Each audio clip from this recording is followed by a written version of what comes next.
All right, hey guys, we are officially live tonight at VAAS. So this is the Visual Arts Academy and Studio in Louisville, Kentucky, and my name is Chad Nuss, and I will be hosting live. I'm going solo today. Normally it's me and Seth drawing together. He's normally doing a painting downstairs, and I'm doing a drawing here upstairs. But tonight he's doing a makeup session for one of the classes, so he'll be teaching.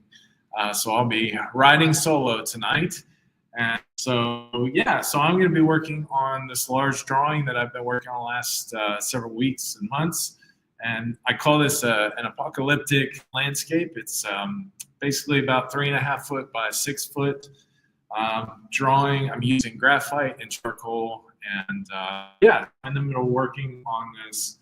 Last couple of weeks, I started in this kind of like valley area in here, and I was doing this fade out in the background, and as I looked on it over the last week and a half, I didn't really like the mountain here, so the advantage of charcoal is very fading, so I was able to kind of erase or fade it out a little bit, and I'm going to change the mountain scene here and work on that. And over on the right, I have these large boulders and parts of the mountain that are falling into the valley. And the reason why I did that is because as I was looking at the composition, I just saw some parts of this that I really wasn't happy with. I wanted to really give a sense of like grandeur, or like this really just this vastness of this landscape. Now it already has that because it has this huge mountain scene on the left-hand side, but I was looking at it in the middle, putting this kind of mountain, even though it's in the background, right in the center, compositionally, it just really wasn't working. So I decided to kind of fade this out and erase it, and I shifted the mountain over to the side, so you have a really nice valley area here. The other reason for that too is down at the bottom, which you really can't see here, there's these going to be silhouetted little figures that are overshadowed by this huge mountain scene, and this kind of destructive like avalanche on the right-hand side, and then these huge storm clouds coming up the middle. So with the mountain in the middle, it took away from that, so I'm shifting it over for composition reasons and all of that. So as I say all that, I'm going to go ahead and get started. Feel free to add any comments or questions. I'd love to dialogue with you and talk a little bit about art. And like I said, Seth is not on here with us tonight. I don't know if there's a doorbell in the background that lets us know that there are students coming. So his student is here, so he's going to do a class, and while he's doing that, I'm going to be doing this live session. So let me get set up here. I'm going to grab some charcoal, take a drink, and get started. So let's see here. So I'm using vine charcoal, and I really, really love vine charcoal. It's so delicate and soft, and you get some really nice blending with it. The only disadvantage is that it's hard to get it really dark.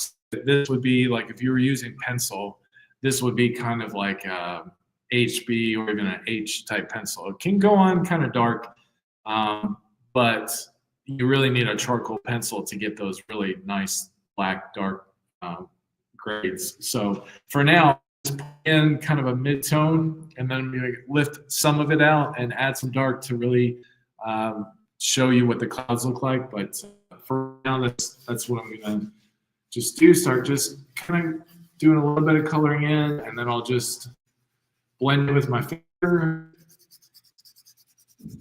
and go from there. And so I really kind of want this whole area kind of just a nice gray tone as background, and then from there I'm going to go in with some darker tones to start developing the layers of clouds that are coming through.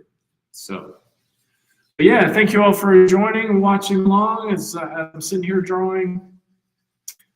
It's to miss tonight, and it's always fun to have us in conversation, especially him drawing or him painting, me drawing, and usually it's a pretty good conversations of everything about from teaching to art history to different techniques.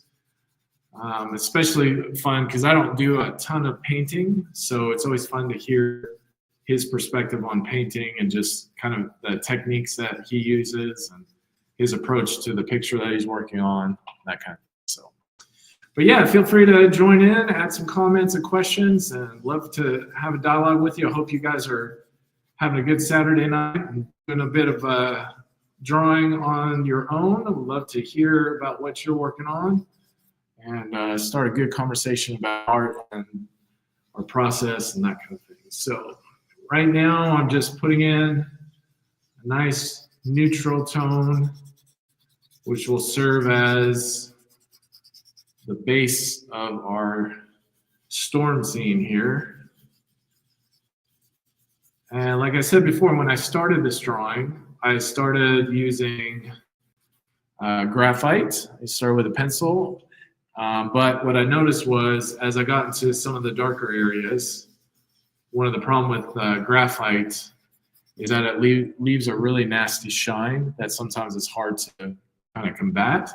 But charcoal has a nice matte, flat blackness to it. And so that's what I really wanted, especially for the darker areas.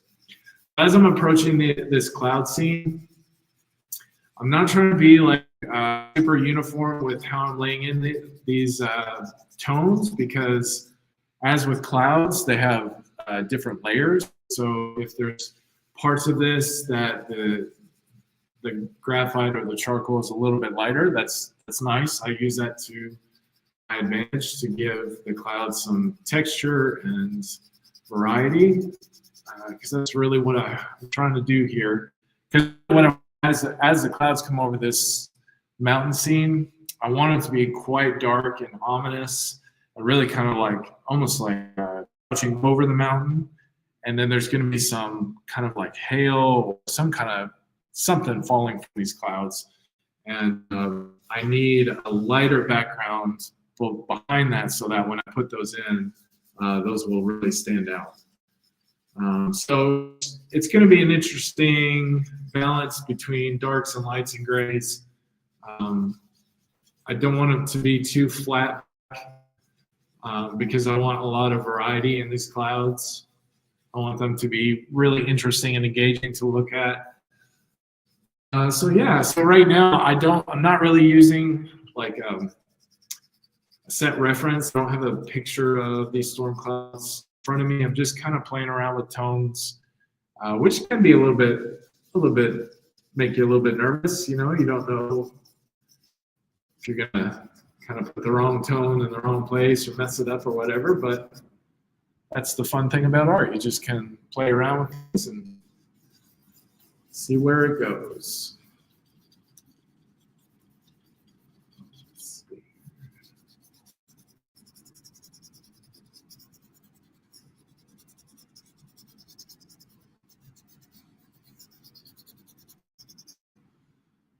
All right, yeah, so we'd love to hear from you. Love how your Saturday is going on. I had a pretty good day of teaching today, so I taught a class on figure drawing to begin the day, and then I did a character design class, and those both went really, really well. And students were awesome. We have a lot of amazing students here at the Visual Arts Academy, all different ages, all different skill and experience levels. We all have a really good time learning from each other, trying to get better, trying to improve. So it's a really awesome environment to work. So I've got a little area where the graphite's wanting to fight with my charcoal. Sometimes they don't play together very nicely. So sometimes beautiful, but a lot of times graphite doesn't like it, especially when the charcoal's on top of the graphite. It's not, they don't play well. So yeah, I'm just trying to blend. I got this really dark area here. I'm just gonna start bringing it over this way and helping to form some of those, you know, when you look at a cloud, you get those kind of rounded, irregular shapes. So that's what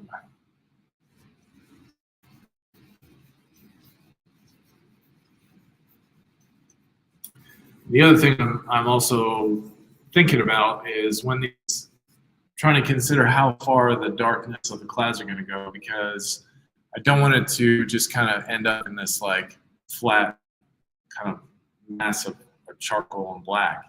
I want there to be enough variety so you can see kind of the mountains, almost like a silhouette of these mountains, which means this area around the mountain is going to have to be a little bit lighter. But I do want a massive area of this to be quite dark, just to really emphasize how large these clouds are and how stormy and violent they are. So yeah, so I'm just gonna kind of start adding in some tones and just kind of see where everything goes.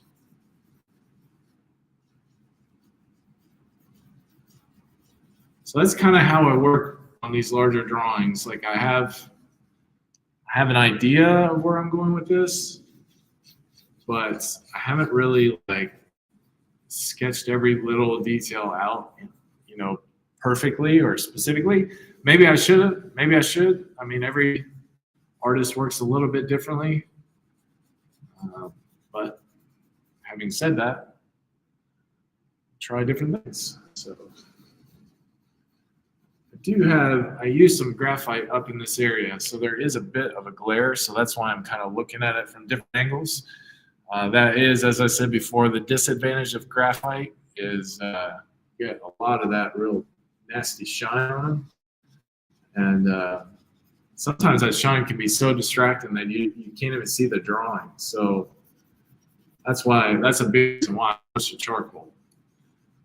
This year was the first year that I really got into doing some charcoal drawing, and as a result, I really just loved the subtlety and the beauty of charcoal. So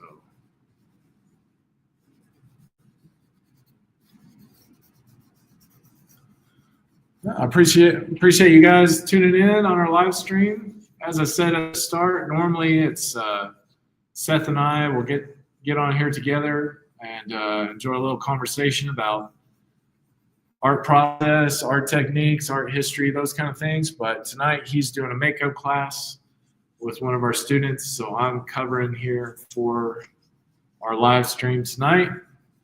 And I'm working on my apocalyptic landscape is kind of the way I would describe it, kind of an end of the world, a lot of chaos, upheaval type of picture.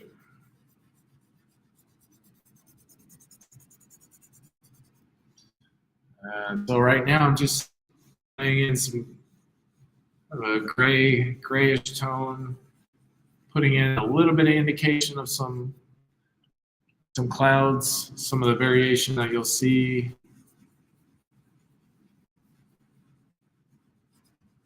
Just blending it in with my finger.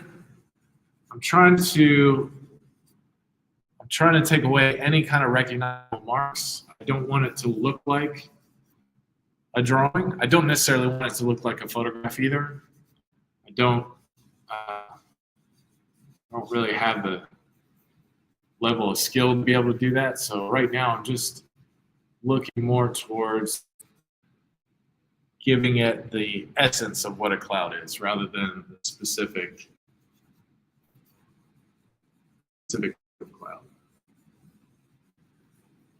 Now, one thing I'm going to do as we continue over this is I'll come back in with maybe a charcoal pencil or one of the I don't know if you've ever used one of these, like a gummy eraser, and they're really good for lifting off tone. I don't know if you can see that real well, but like you can really get some nice variation with these. And so I will definitely use that at some point to really give it a sense of, kind of like cloud formation type stuff. So. But yeah, thank you for tuning in, kind of joining along and watching, being a part of the live. If you've got any questions or thoughts or comments, definitely please share. One of the things that we want to do with these live streams is provide it as both an opportunity to develop community here at VAAS, or the Visual Arts Academy and Studio, but also we were talking to some students just the other day, and they said that they really enjoy watching the live stream and that it's kind of become almost like a supplement to the class. And we love that. You know, the fact that these conversations can help other people see kind of our process, how we approach art making is amazing. So I love the aspect of it as well. So if you're working on stuff and you want to chime in and tell us what you're working on, I'd love to hear what's going on in your life right now. And I hope you're enjoying a nice Saturday here as we draw at the Visual Arts Academy in Louisville, Kentucky.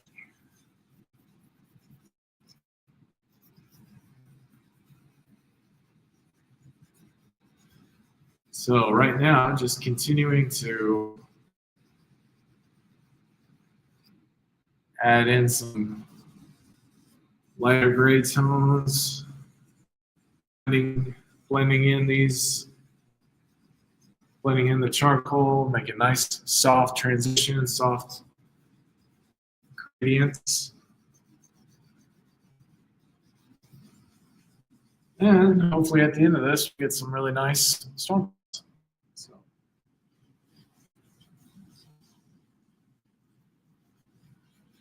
But yeah, if you just hopped on here and you watched previous weeks, you might be wondering where my mountain is. I used to have a mountain right in here, and as I was looking at it, I didn't like it.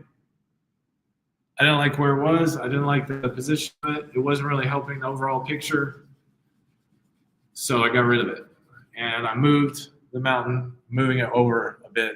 So you can see part of the mountain is still here. That was the right-hand edge, but I took out the top of it, and I'm going to move it over here. But for now, just in this area with a nice gray tone, and this is going to be our storm cloud / system coming in to wreak some havoc on this mountain scene.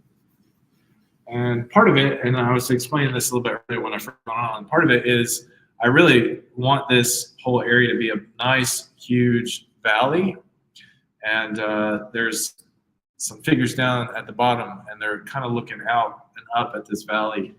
And so by putting that mountain straight in the middle, really kind of killed that whole idea of there being a valley, because now there was no real sky. It just was one mountain in the middle and then another mountain off to the side. So I really wanted there to be more openness here to fill it with this dark cloud that's coming in. So that's kind of why I did that.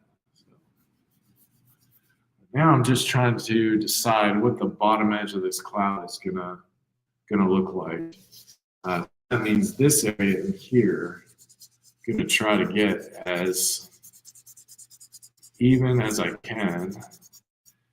I might have to grab a brush to really help smooth it out, or I might have to use blending stuff. We'll see. Hey, Farmer Fox, thank you for the question. Yes, so Farmer Fox asked, is that charcoal? So what I'm using right now is charcoal. It's a little bit of a piece of vine charcoal. But when I started, the mountains off the left, which are kind of off screen a little bit, that I started with graphite. I started with pencil, but I ran into these mountains up here, or I'm sorry, these clouds up here that are really, really dark.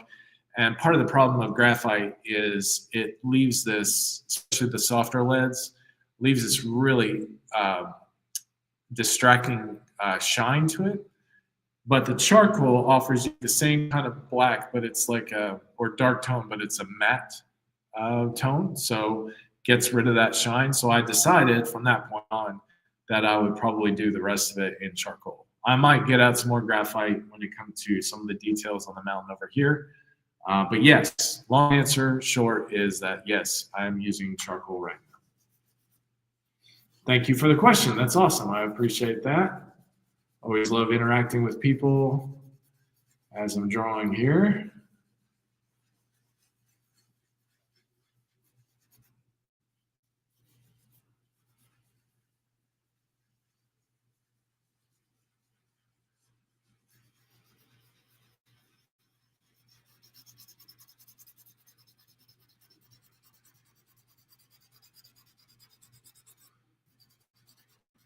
So I've got a bit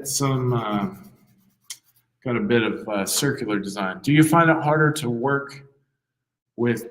I'm assuming you're saying charcoal versus graphite. I actually prefer charcoal. I used to only draw with graphite, but kind of this past year, I really started getting into charcoal. And the thing about charcoal is, for me, it forces me to be a lot more aggressive and a lot looser. And the charcoal can give you some really, really nice grades, and it can have a lot of really nice soft effects. You can still get that with graphite, but there's just something about charcoal to me that's just very beautiful and almost like ethereal. The way you can use it to blend and create tone. So I've been using charcoal more and more lately.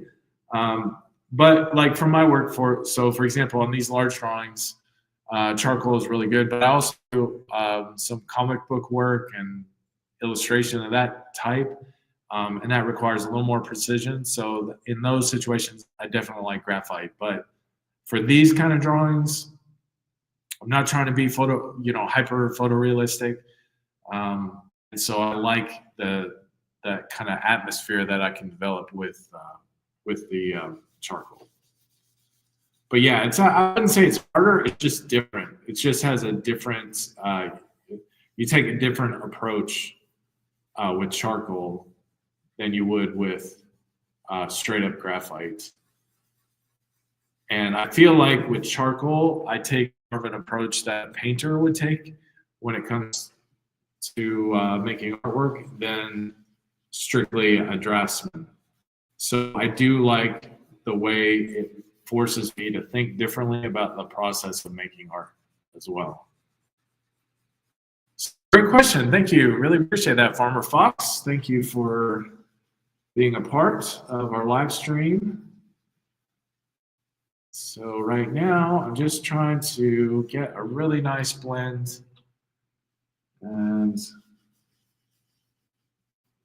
create a real nice subtle background here. And then I'm going to come back in and really hammer in some darker clouds. But for right now, I'm just trying to kind of create an atmosphere of kind of stormy weather. Might be in the morning, might be at night, just something nice and soft. Thank you. I just subscribed. Thank you, Farmer Fox. I really appreciate that. That's awesome. So if you've never been a part of our videos before, Farmer Fox, normally we do this every Saturday. We do a live video from 6 to 8.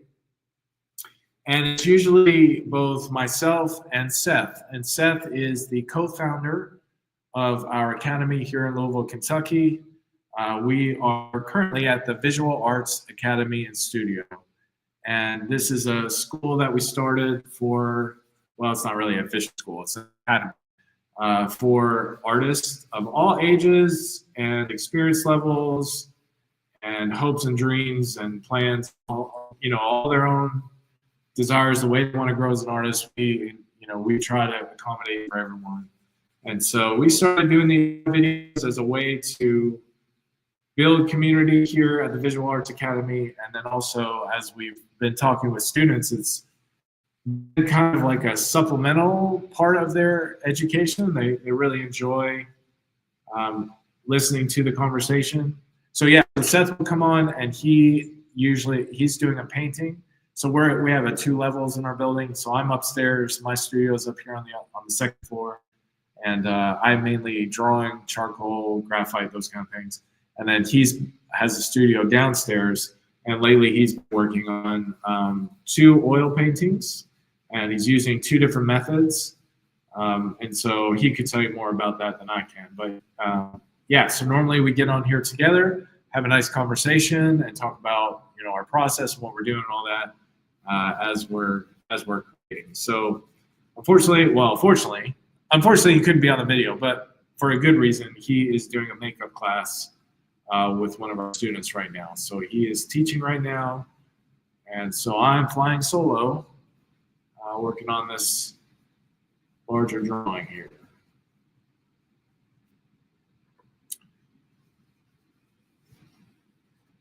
So let's see what this. Actually, I'm gonna grab my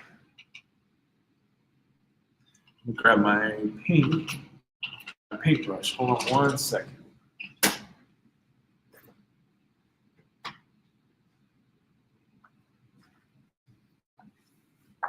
All right.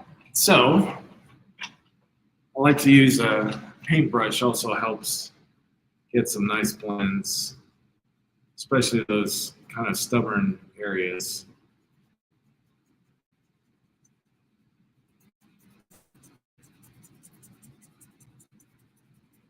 Yeah, it's nice. That way you can't even really see any of the grain of the paper. It's just beautiful.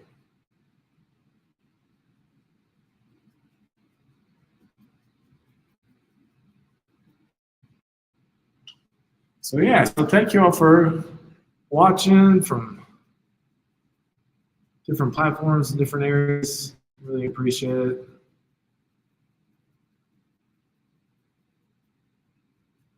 So right now I'm just trying to make this area nice and soft, subtle, kind of like when you look at the sky when it's like the night before a storm or the morning before a storm. It's a real eerie kind of, just an eerie, soft look to it. So that's what I'm going for in this area here.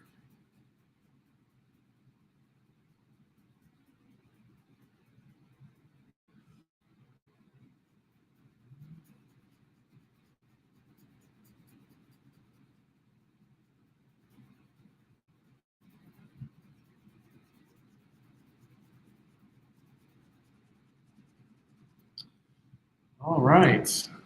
Well, thank you all for joining. Thanks for watching. Let me know your thoughts. Tell me if you're working on something yourself. We'd love for this kind of thing to build community to where people get online, join us as we're drawing and painting with your own work that you're working on. Paint together as a little online community here. We're working on these different works of art here.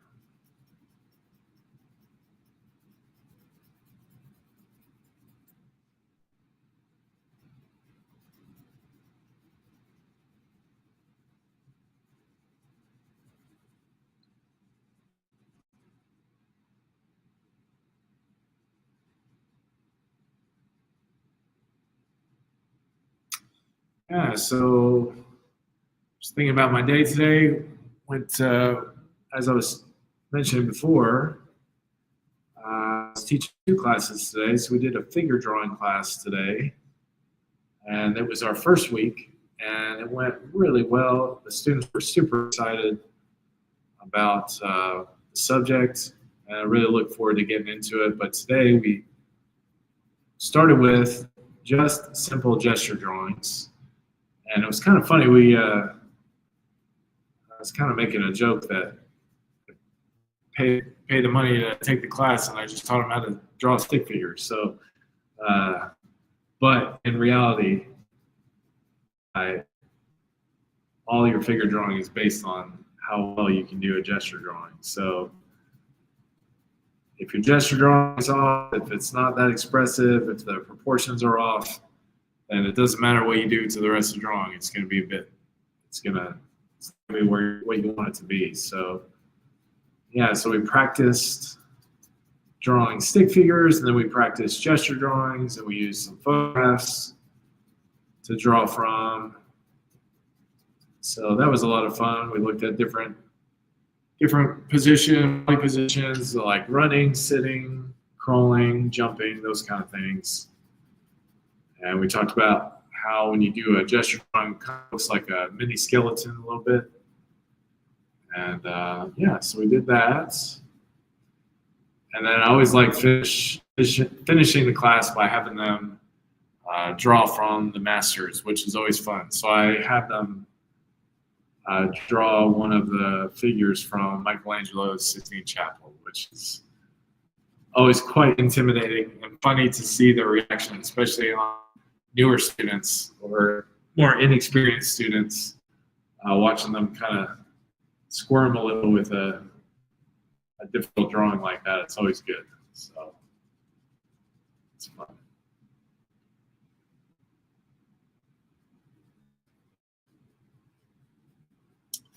So yeah, right now I'm just using the brush to really get a nice soft tone here, nice soft blend. This charcoal, as I'm trying to think through exactly how I'm going to do the rest of these clouds.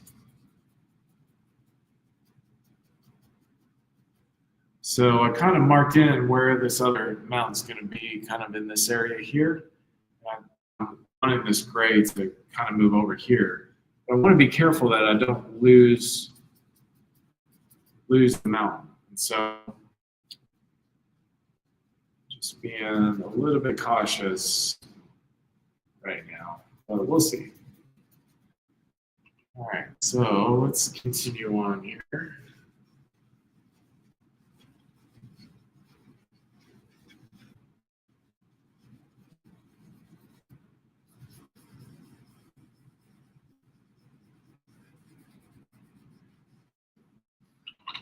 Yeah, so thank you all for watching and hanging out.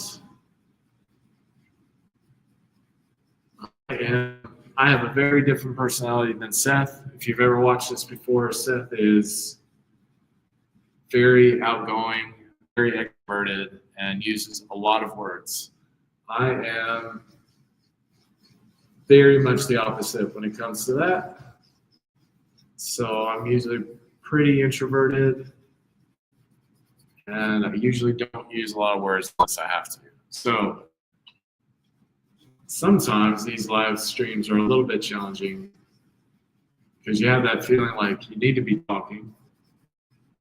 Sometimes I don't want to talk. I just want to draw. So there might be some gaps there where I don't know, just because I'm focused on what I'm doing. You know what I mean? So would you seal this picture with a particular product or leave it as it is?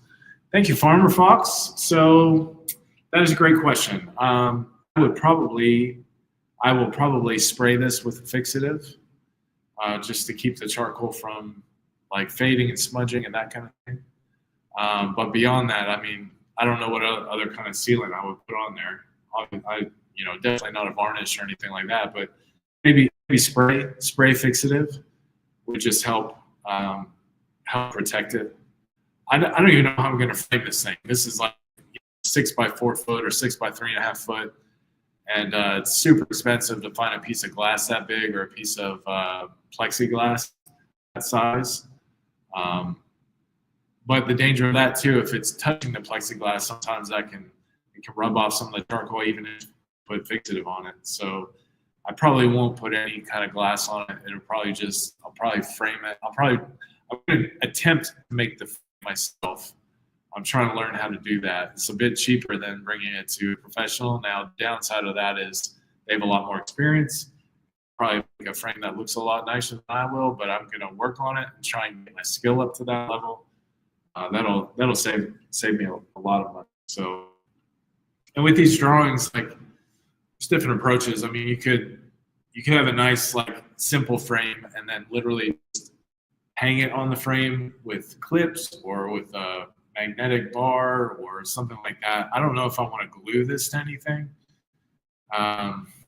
Yeah, so that's a long answer to your question, but I think I'll probably use fixative, just a thin layer, nothing real, yeah, nothing crazy. So.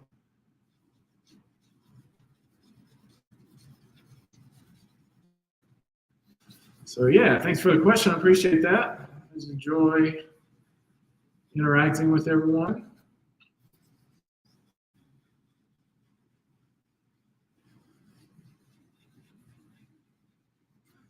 So what I'm looking to do is I want this dark to kind of come into this area, maybe a medium tone, and then there'll be a kind of a light area just so you can see the mountain there. But I really want these rain clouds, these storm clouds to really be thick. So it might be pretty dark down to this area and then just kind of fade a little bit. And then this mountain will be kind of this faded silhouette. Says, I heard people use hairspray. Would you ever risk that or use an actual fixative?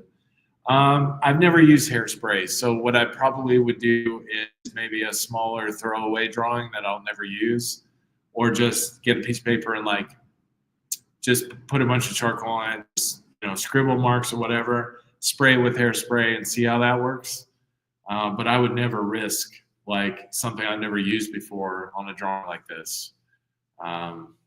Yeah, so I've heard that as well, people using hairspray. But yeah, I don't know that I would do that. So I would have to test it out first.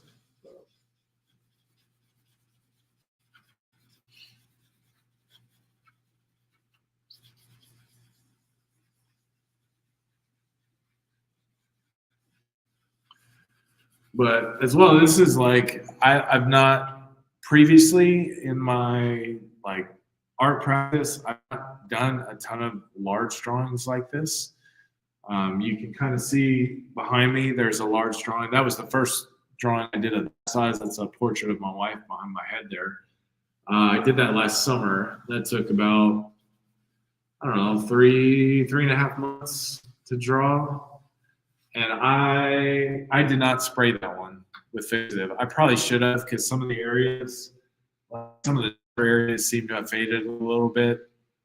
So I still might spray that one with fixative, but yeah. So with these larger drawings, I'm not 100% confident when it comes to how to frame them or protect them or anything. I'm still learning about that. So.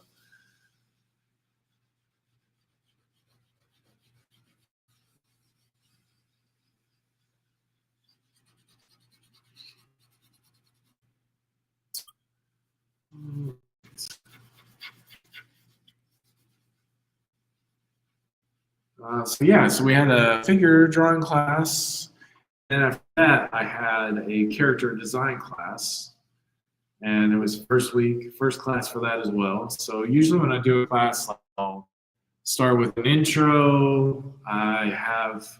Everyone gets a sketchbook, and I usually do handout form. Like in the last 8 weeks before, I used a lot of like PowerPoint, that kind of thing.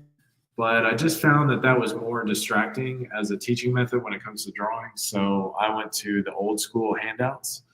And so they take the handout, they literally tape it in their sketchbook, and then the handout usually has to do with whatever drawing exercise they're going to do. So then they have a resource that they can bring with them each week. And then when they're done with the class, they have something they can take with them with tons of information.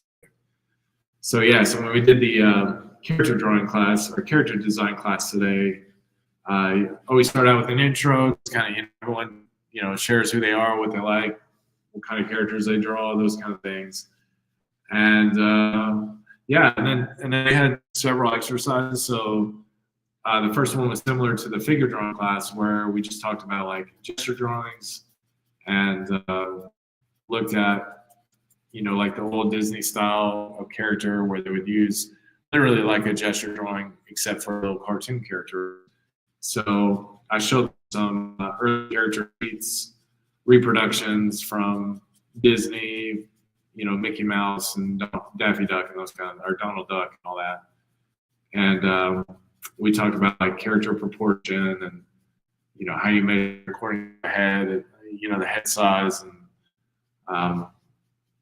how that's really, it's something used in life drawing, but it also applies to cartooning and comic book character design, that kind of thing.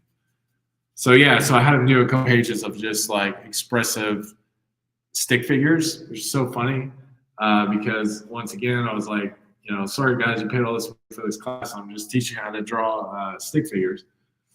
But really, it is really helpful because especially in that class, there was a lot of teenagers. And hey, thank you, Farmer Fox. Sorry, I just saw your comment. Very good stream. Need to go. Yeah, thank you. I really appreciate you joining in and checking this out. And yes, we'll be here every Saturday from 6 to 8, just drawing and talking art and technique and process. And yeah, thank you so much. Very nice to meet you. I look forward to seeing you again. Yeah, so for my character design class, as I was saying, that you know we got the did the handouts. We did the couple pages of just little stick figures doing different things, like you know, like jumping, lying down, and crawling, and pointing and shouting, those kind of things, just so they can understand how to use expression in their character design and that kind of thing. Because as I was saying, you know, I had teenagers in this class, and a lot of them, they just go into like a contour drawing. They'll just start drawing the face and the head and the arms and the hands. And typically when you do that, at least what I've seen, is that a lot of the teenagers, then all their characters are very static. They're either standing up or, you know, they might be doing something, might put a hand out or something like that, but it's typically one pose all the time because they're doing the same pose over and over again. And so I was really pressing them to start their drawing with a gesture drawing, which they really had a hard time. It's not that they didn't resist. They just defaulted back to drawing, you know, the contour, drawing the outline, drawing the facial features and all that, and not really drawing like the stick figure expression of their character. So that's one of those, I don't want to say it's a bad habit, but that is one of those practices that I be working on with them to kind of let go of a little bit and try a different approach. So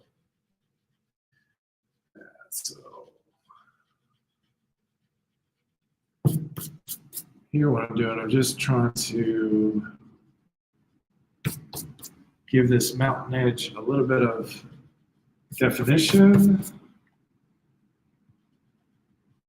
So it's okay if it's a little fuzzy. We lose some of the mountain with the background, totally fine. That's kind of part of the atmosphere that I'm trying to create here.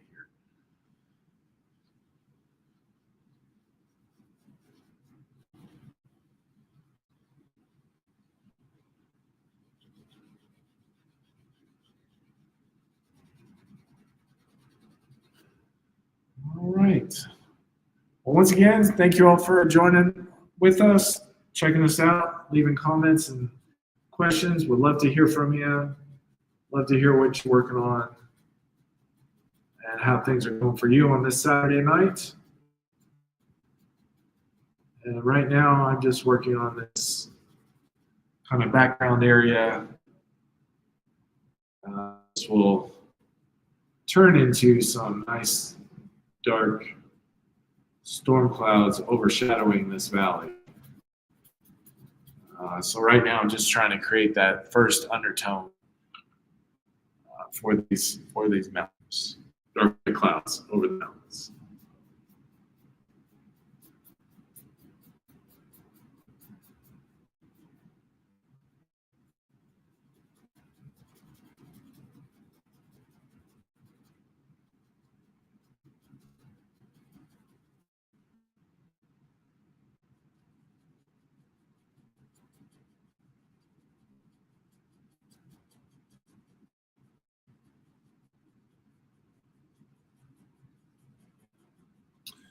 So yeah, we just kicked off another weeks of classes here at the Visual Arts Academy. So we're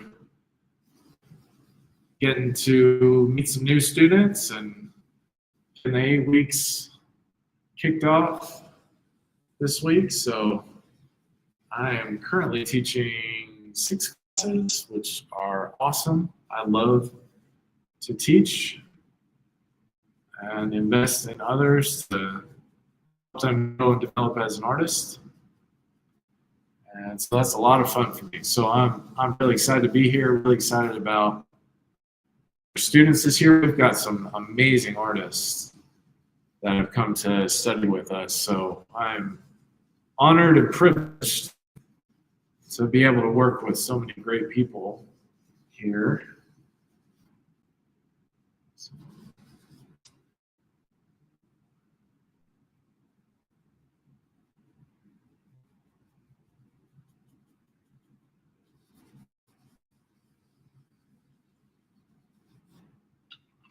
It's not bad. It's coming along there.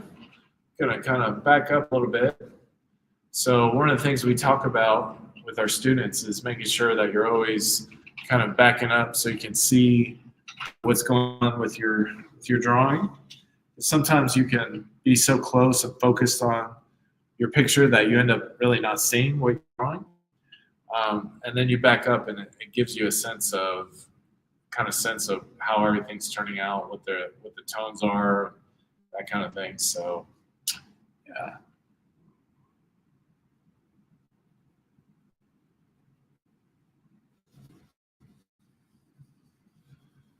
So I've got some areas here that are really kind of grainy, and I really want to get rid of the grain. So that's part of the reason why I'm using this paintbrush. It smooths things out, and then I can go over my finger as well. It gives it just an added blend.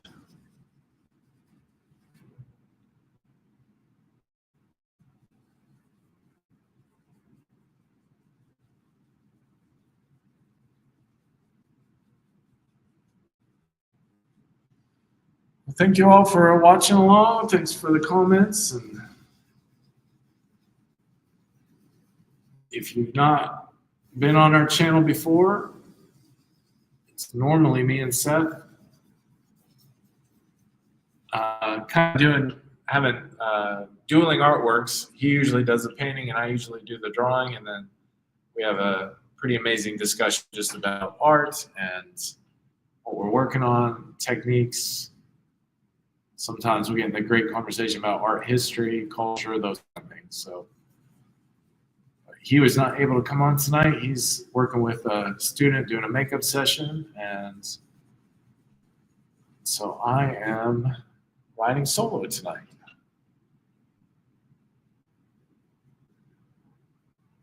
But I really do appreciate the opportunity to do these live sessions because it gives me a couple hours to work on my own drawings. So sometimes when you're doing a lot of teaching and investing in others, you don't get a ton of time for yourself. So this just gives us the opportunity to be able to work on our own work and see what you all are doing. So.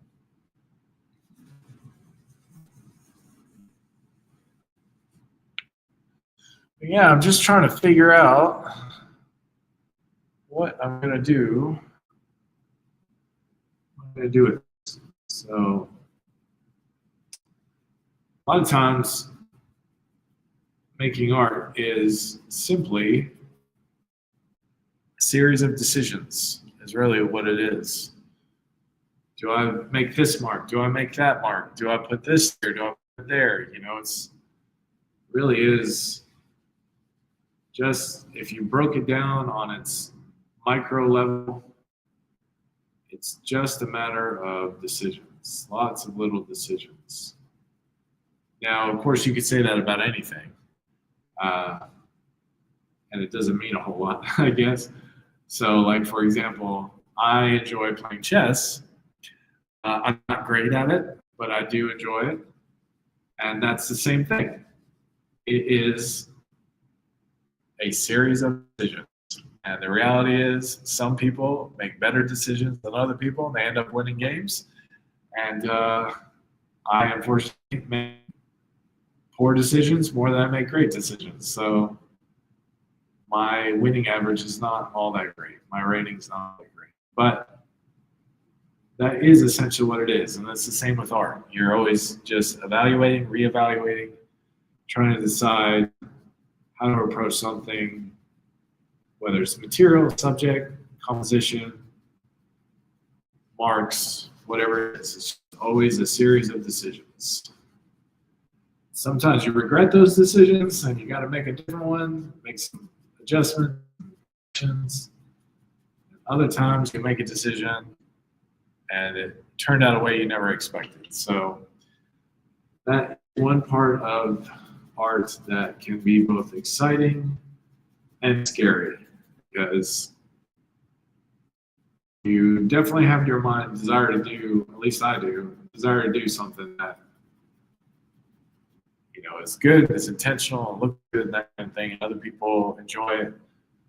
But there's always that chance that you're going to make the wrong decisions. And you have to make some pretty big fixes or start all over. And really don't want to do either one of those with this one. So.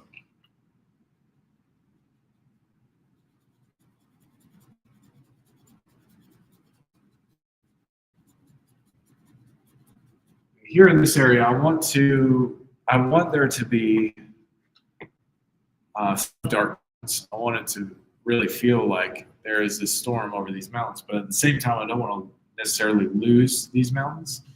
So I'm trying to be very careful how much of the darker tones, like how far over those go. So right now, I'm just going to keep blending, keep moving things around, see exactly where I want everything, and then we'll go from there.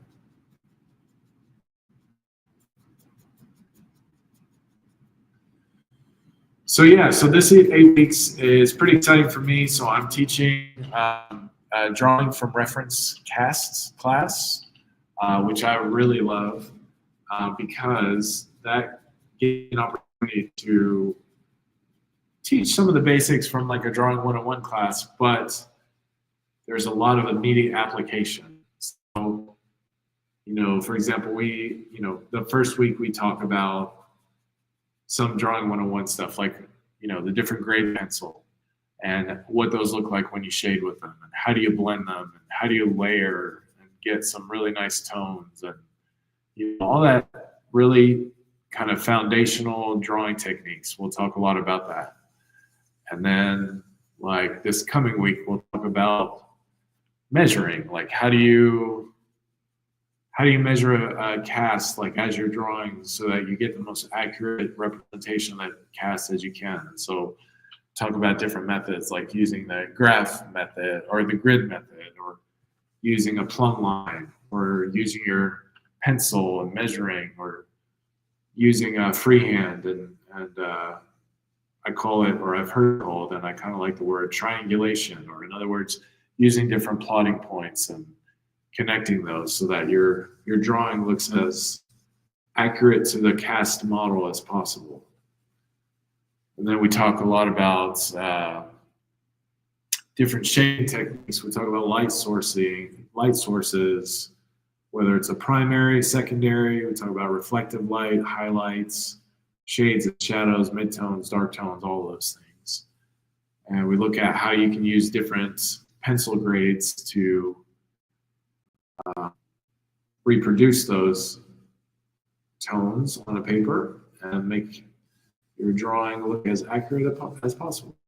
And then we do go into, obviously, drawing from casts. So like the first, well, I'd say the second week, we draw from other people's cast drawings. So I've got a book, I think I'm pronouncing his name, Charles Park, I think is how you say his name, but either way, it's a very popular, famous book for people learning how to draw from casts. And they're drawing cast drawings. And so we are drawings of casts that we then draw from. And I always call it drawing from the masters, because I want my students to learn techniques from the masters. And one of the old school ways they would do that, and I say old school, but people still do it, is painting masterpieces or drawing from masterpieces. And so we try to do a bit of that.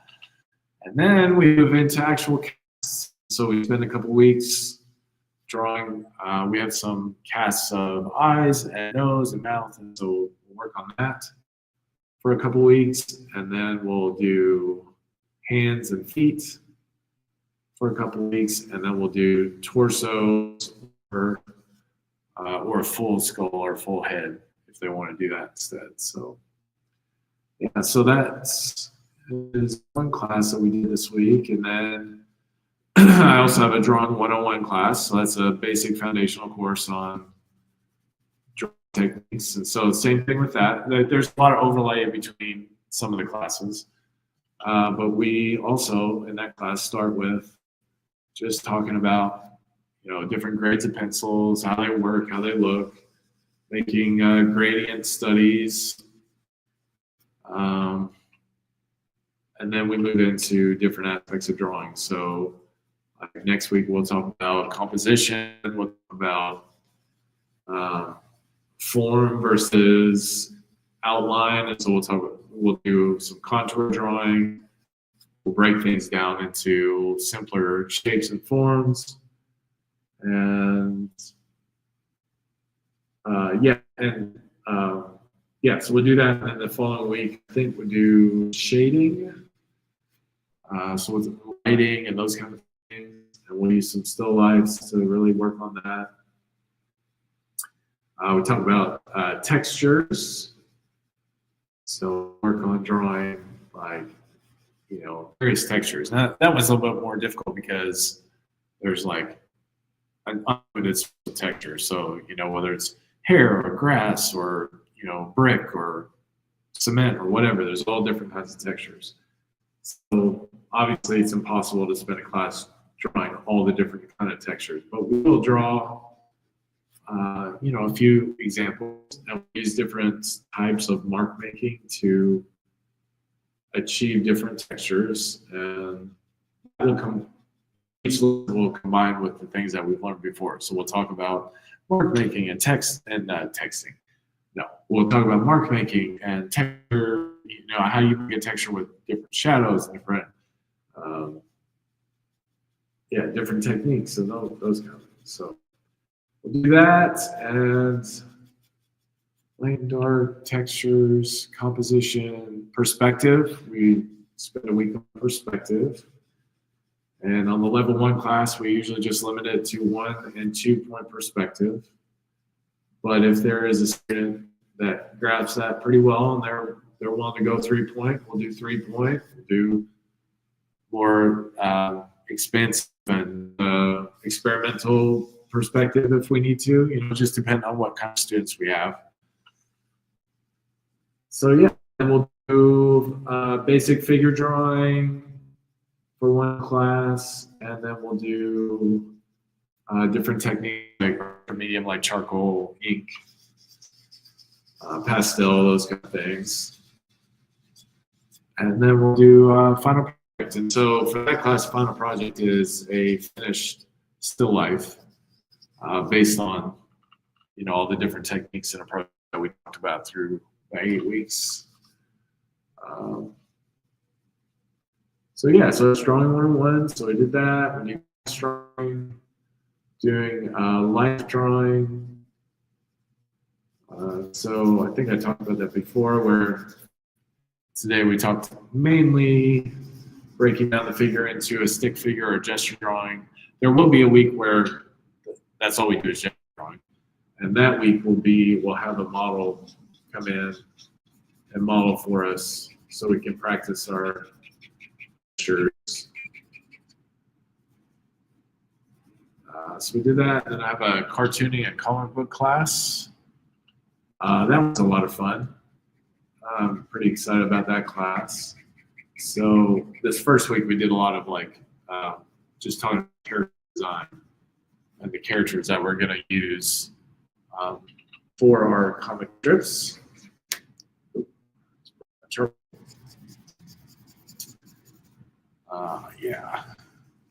And then next week we'll talk more about character type, archetypes, and different how that affects the design of your character, how you arrange and write stories based on those archetypes. Then after that, we go into different things for drawing comic strips and comic book pages and lettering. Don't think we do coloring, but we do lettering. Don't think we do covers, but we do talk about like character development.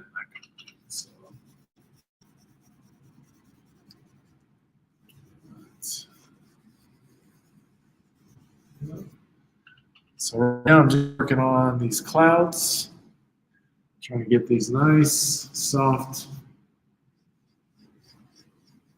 variation of tones in these clouds. So yeah, so thanks for joining along. As I said before, I'd love to hear your comments, thoughts, questions, things you're working on. I'd love to build and develop this community we have at the Visual Arts Academy here in Middletown, which is part of, if you're not from Kentucky or Louisville, it's part of Louisville, Kentucky.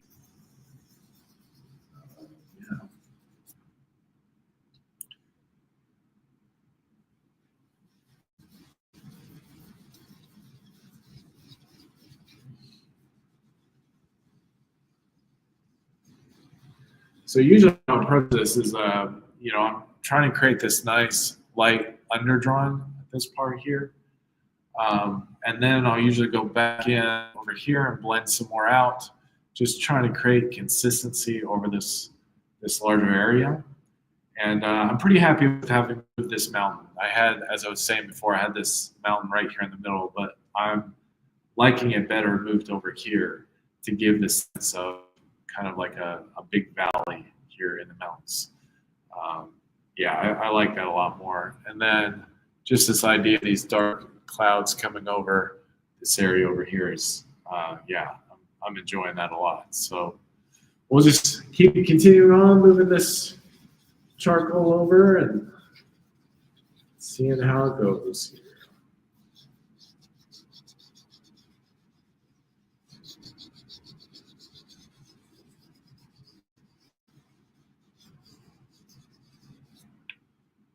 All right.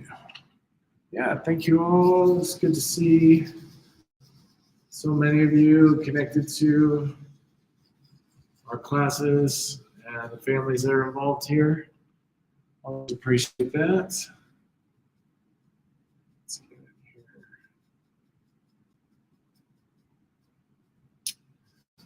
here. So yeah, so I was talking about the different classes that I have the opportunity to teach here.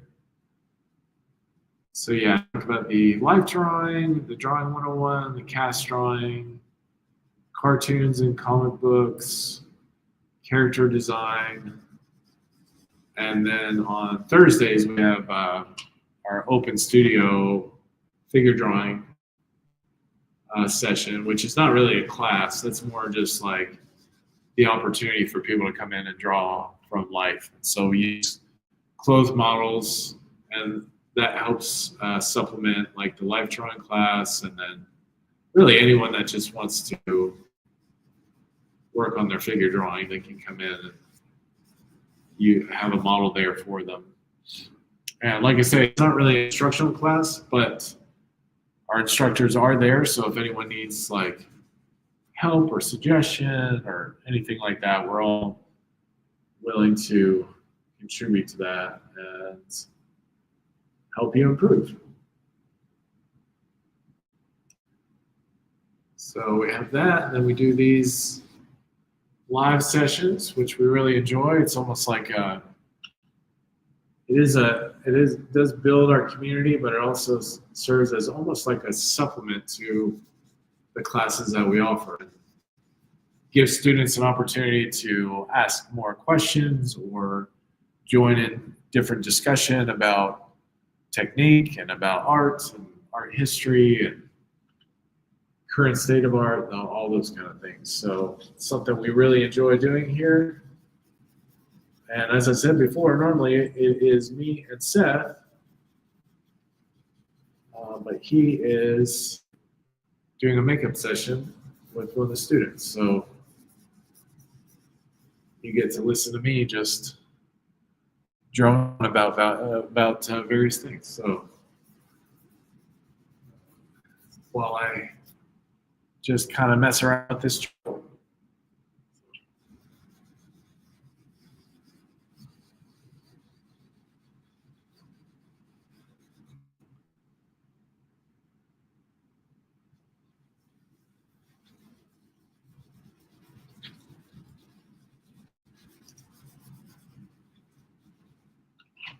So yeah, this area is a little bit, I don't want to say nerve-wracking, but when I went to lay it out on the paper, I just kind of left that area like clouds in my mind. I didn't really sketch out what the clouds would look like. I didn't really plan. I mean, I planned a little bit about I want them to be, these dark, stormy clouds. But I didn't sketch them out beforehand or anything. I'm just kind of doing them as I go right now. So we'll see. It's a little nerve-wracking to just kind of go like that, but also very freeing because you can just do whatever you want. It's not really a standard cloud, I guess you'd say.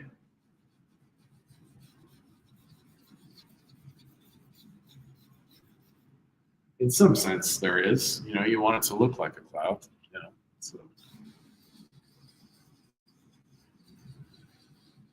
So we are doing our live session from the Visual Arts Academy and Studio. We're located in Louisville, Kentucky, specifically in the Middletown area if you're from Louisville. And we hold art classes here for all ages, experience levels, goals and purposes, whether it's just to come in and do a 2-hour exploration class.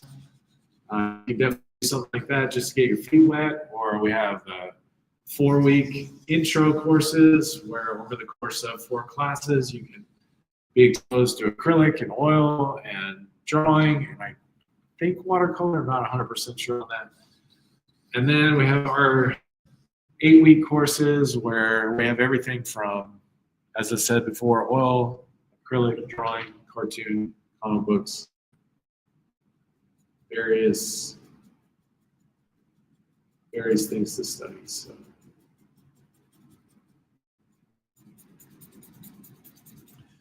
I'm working on this landscape drawing, which I call an apocalyptic landscape because it's kind of a drawing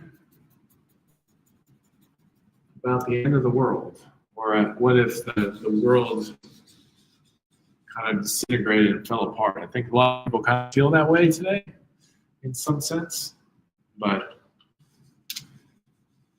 I'm trying to literally depict what that would look like in some sense. So this particular piece of work is inspired by an artist named John Martin, who lived in the 1800s, and he was known for these kind of large paintings of cataclysmic end-of-the-world type events. And I first ran into his work, I would say, at an art museum either in St. Louis or Cincinnati. I can't remember which one. But I distinctly remember walking into the room of 18th century, 19th century art and seeing a lot of kind of the same types of artwork. You got a lot of still lifes, a lot of portraits of like wealthy people and that kind of thing, which, are aristocrats. I want to make sure I say that, not aristocats like the Disney movie. But a lot of quote unquote typical type of artwork. But I just remember walking in this room and looking over to the left in the corner and seeing this John Martin painting called Sadak in Search of the Waters of Oblivion.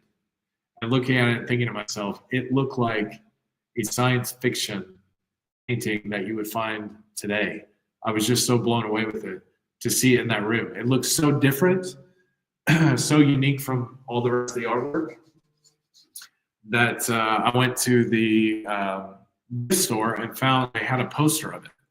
And I was even shocked that they had a poster of it because I thought, surely this is so different. I've never heard of this artist. I've never seen his work before.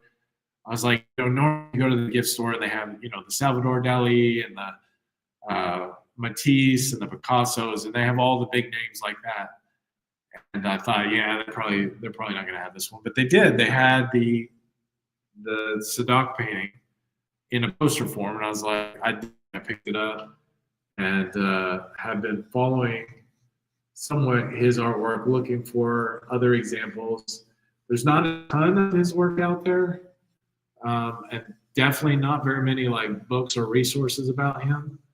But the little that I have found has been incredible. And so his work has really inspired me to do this. And this is the largest landscape I've ever attempted. I don't do a whole lot of landscapes, but when I was looking over the body of my work and everything, I noticed that I was doing a lot of repetitive themes. I would do a lot of like portraits or figures, which is great, but they would all look the same compositionally. It'd be one figure, not necessarily center, but it would be one figure, plain background, that was it. And I thought to myself, that's good. I need to really stretch myself.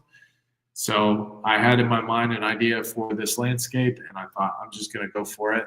This is much bigger than I used to, almost feels a bit intimidating, almost a little bit over my head, but I think that's a good place to be. And that's where you really learn when you push yourself to do things you've never tried before.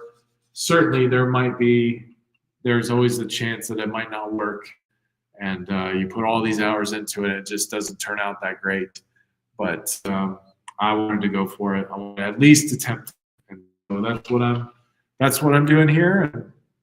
And we'll see what happens. So I appreciate following everyone that's following along and watching as I do this and checking in from time to time.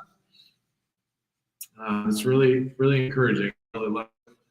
And I know Seth does too, and I know he's a bit disappointed to be able to not be on this stream in a good way, because he's doing a makeup session with a student. So that's always a good reason to be away from a live stream. But he does look forward to getting on here especially next week. So,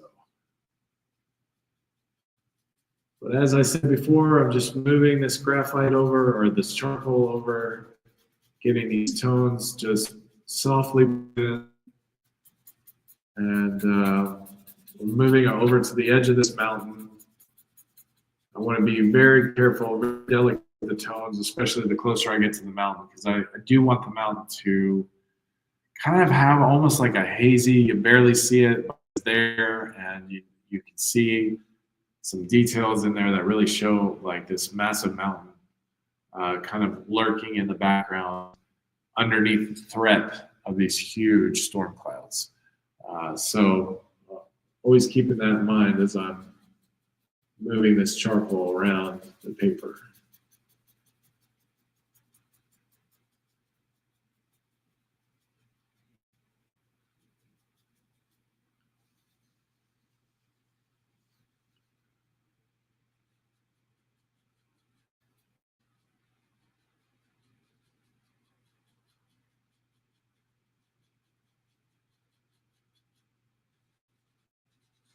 I hope you guys are having a good night, and feel free to post any questions or thoughts, or tell us what you're working on. And yeah, love to hear from you.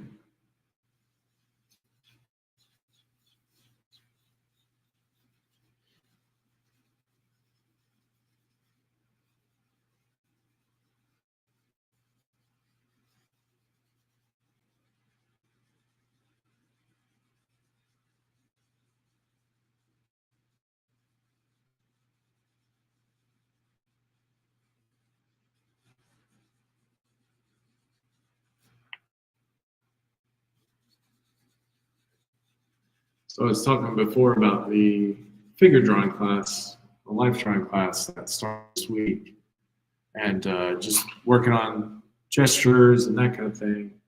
And I'm really looking forward to getting into potentially other classes where we do a deep dive in anatomy. I'd love to do a class where we just get really technical and really detailed in our understanding of like the bone structure and the nerve structure and the muscles and everything, almost to the point of like I'd love to get it to like medical level, precision. Not just for the students, but for myself. It's been a long time since I've formally studied anatomy in the sense of looking at specific like muscle groups and all that. I draw figures all the time, but I don't spend a whole lot of time stopping and like, rendering out what the biceps look like or the back muscle, anything like that, which I would love to go back and do again, just as a good refresher. And I love when I see those old studies of, those famous artists that do all these incredible studies of, the arm, the muscles, and the torso, and the bones, and everything. I love seeing those drawings. So I would love to do a class where we as the students and the teacher do those kind of drawings. I think that would be an amazing experience. So,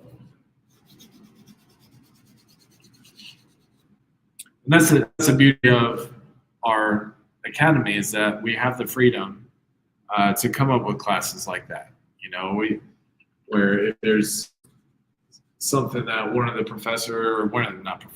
instructor is really like super passionate about, we can kind of evaluate, is that something that we want to offer to students? That's something to be interested in.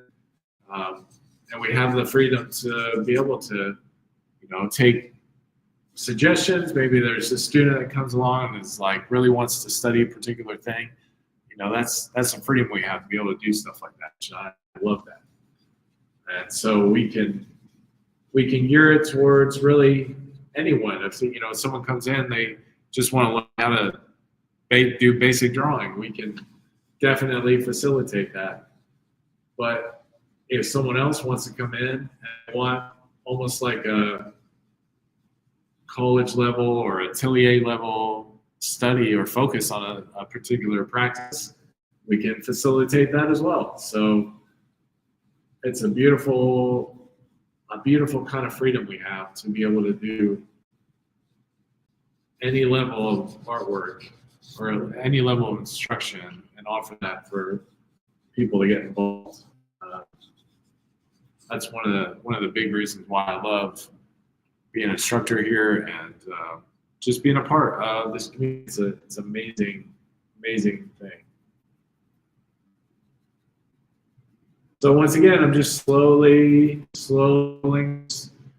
charcoal over, creating this kind of backdrop of this kind of stormy, lots of little different variation in the sky.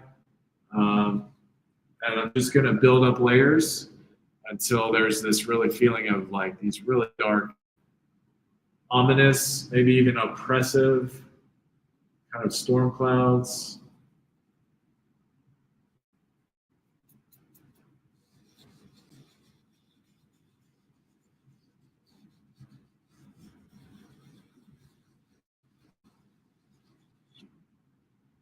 So I really look forward to the next time that Seth gets on here, because I want to see, well, I mean, I see, but I want to watch him in his, like I see his painting because I'm here all the time, but I want to see him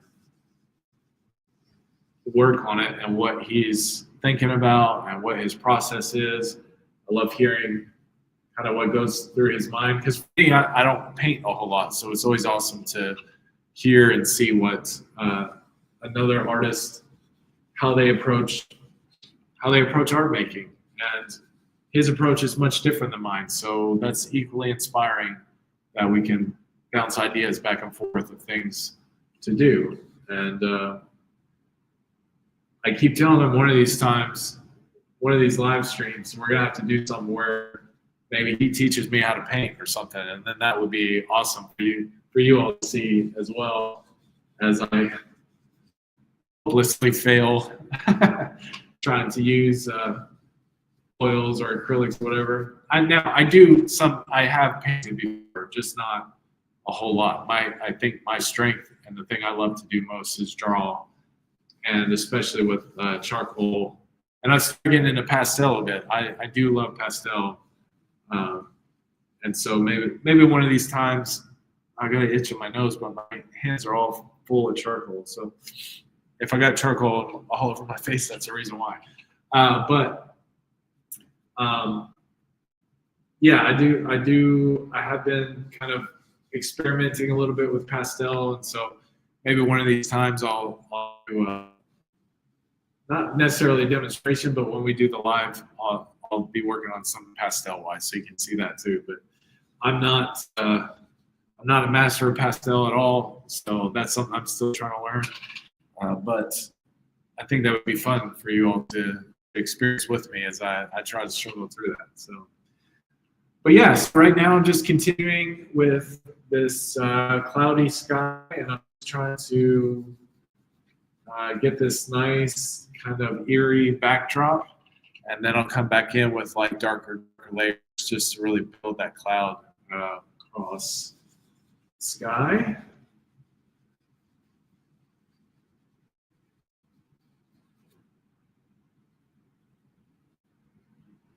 So right now I'm just using some vine charcoal and a paintbrush and my fingers to get that nice blend in there.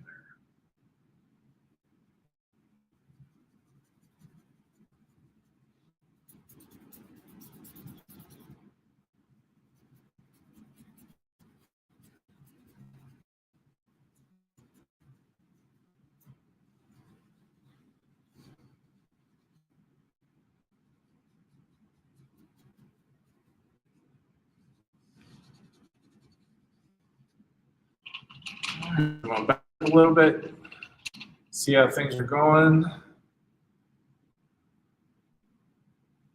So far, everything's looking pretty good.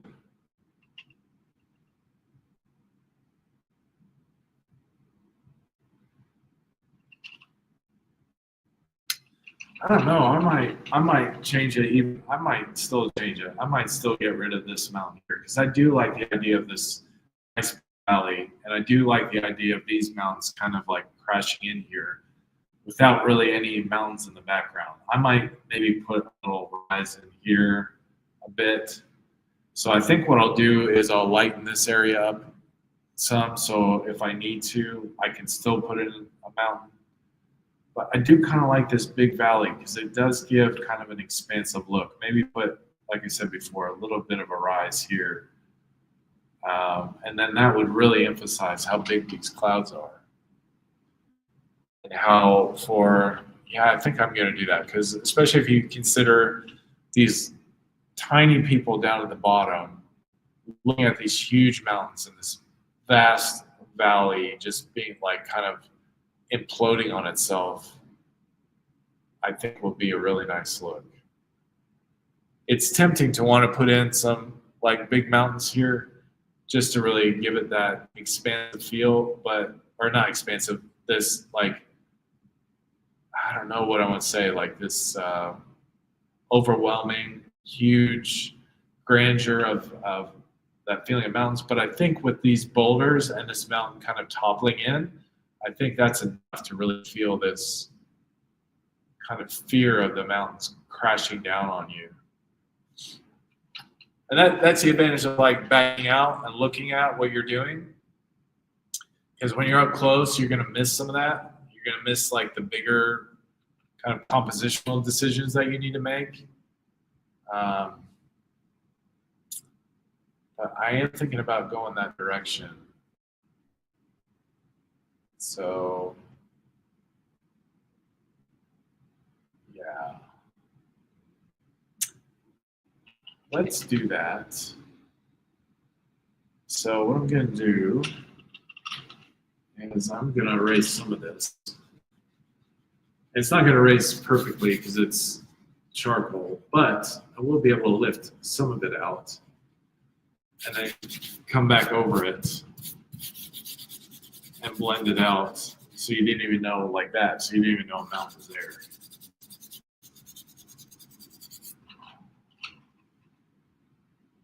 Yeah. Yeah, I do like that because I like the idea of like these huge clouds. And I think if there's that nice big valley, really emphasizes that. So I think that's what I'm gonna do. Yeah. So let's take out some of this here.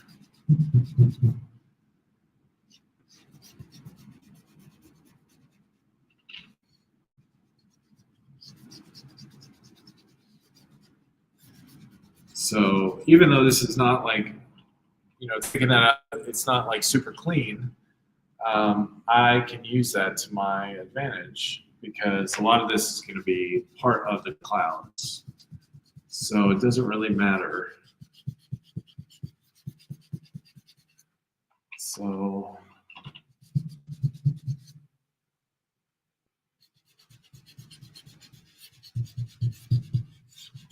get rid of that. Get rid of that.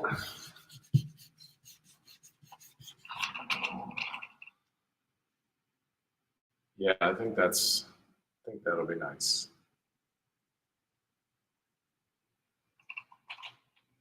Yeah, and then I think what I'll do is I'll do a huge kind of boulder right there. And some smaller boulders like that. Yeah, that's nice. I'll do that.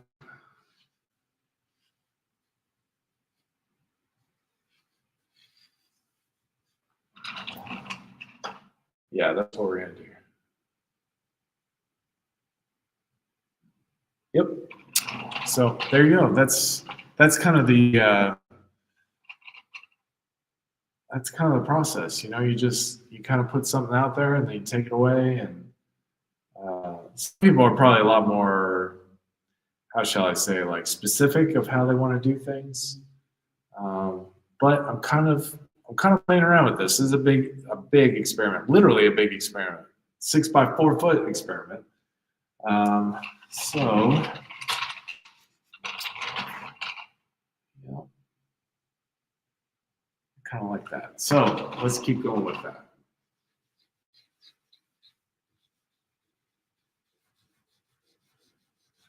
So yeah, so thank you all for joining along. As I said before, I am drawing from the Visual Arts Academy and Studio in Louisville, Kentucky.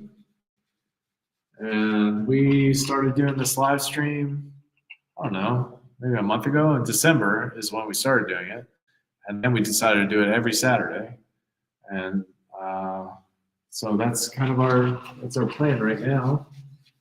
And normally it's myself and Seth Jones, but he is working with a student right now doing a makeup session, and I am drawing some storm clouds.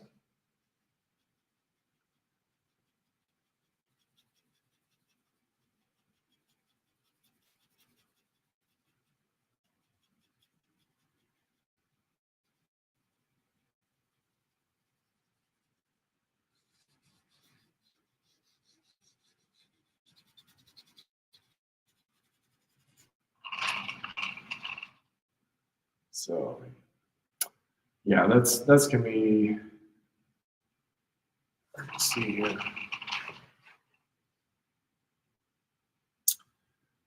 That I think is gonna be good, but I do think I am gonna keep this mountain here.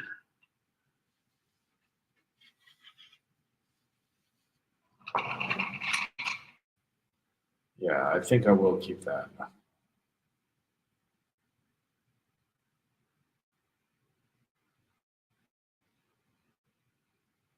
Okay. So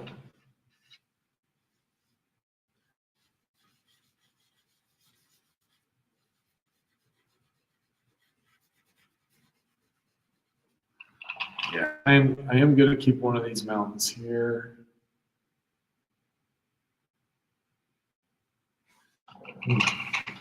Crazy the decision-making process goes, because you go back and forth. I like a little bit of a matter. And just the idea, what that does is really show how massive this is. So even though I like the valley, something keeps compelling me to keep one of these mountains in here, a smaller mountain. So,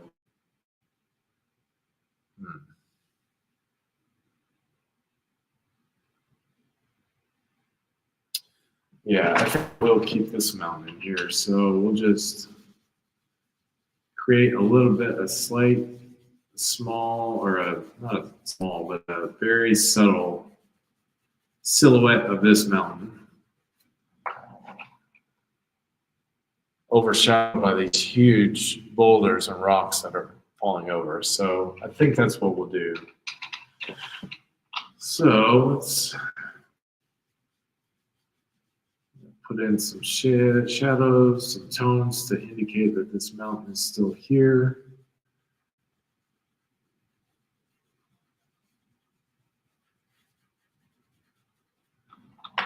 Yes, that's good. Yeah, let's see here.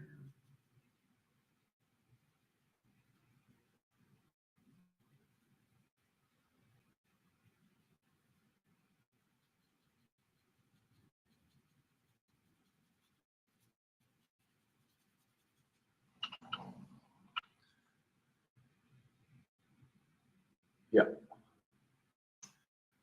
I think that's what we'll go with. Yeah, because it still gives it the idea of there being a huge valley, but it also gives the idea that this valley is up the upper part of the mountains, and the idea of these mountains crumbling is even more intimidating, because the idea of these mountains being so high up and them falling apart, that I think that works out great. Anyways, I'm going to keep doing that. I'm going to continue with this, see where this goes.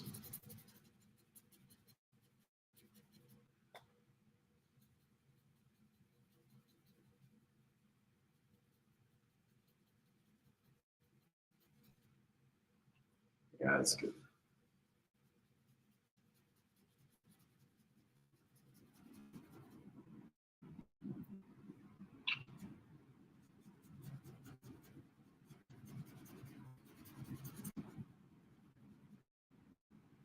And we will contrast.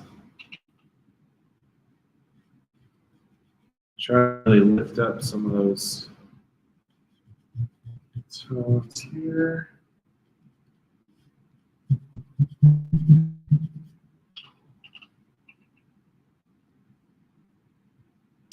Yeah, I think that works.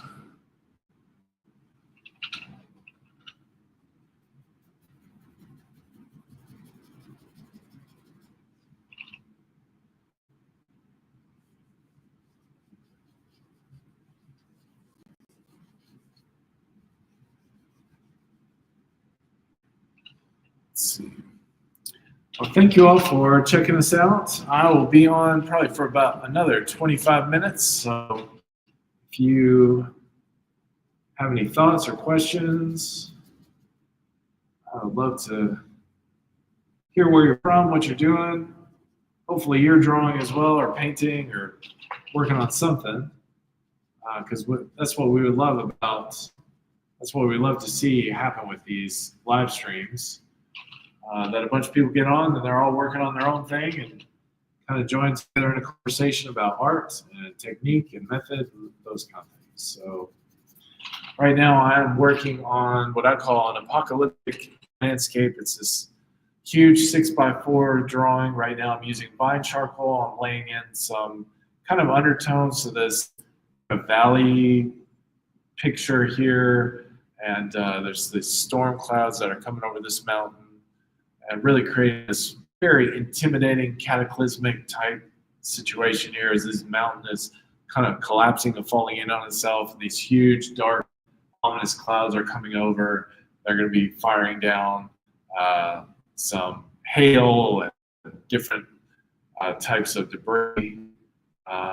So yeah, I'm kind of liking where this is going. At first, I had a mountain that was more central. I didn't like that, so I got rid of it, and then I was going to do kind of a larger mountain over here. I didn't like that, but I do like the idea of there being a smaller mountain here, kind of like peeking behind this valley.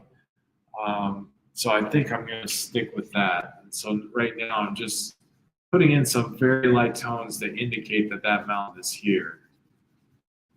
And that's the thing I love about charcoal, is that you can really create some nice soft tones that act as a silhouette. And especially with this, using a paintbrush, you get a really nice loose effect with it too. Gives the drawing a lot of nice subtle variation and almost like movement. Not that the mountains move, but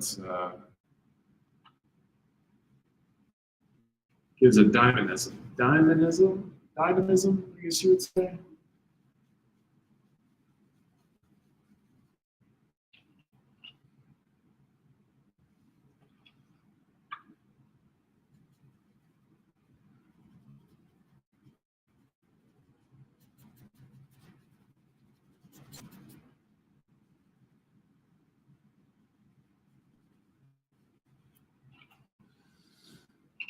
Oh yeah, thank you all. Good to see you. Good to hear from you.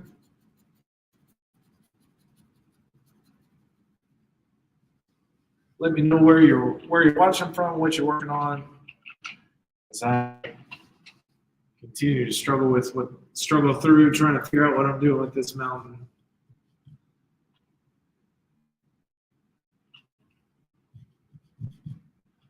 Yeah, I'm gonna make it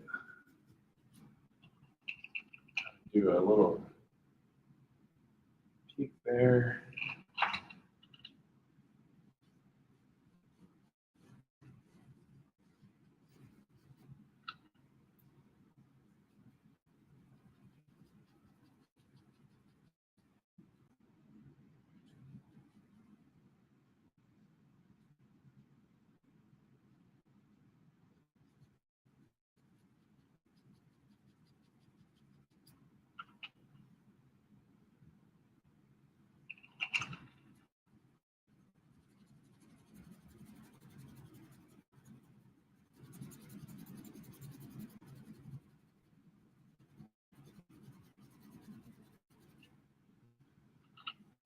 All right.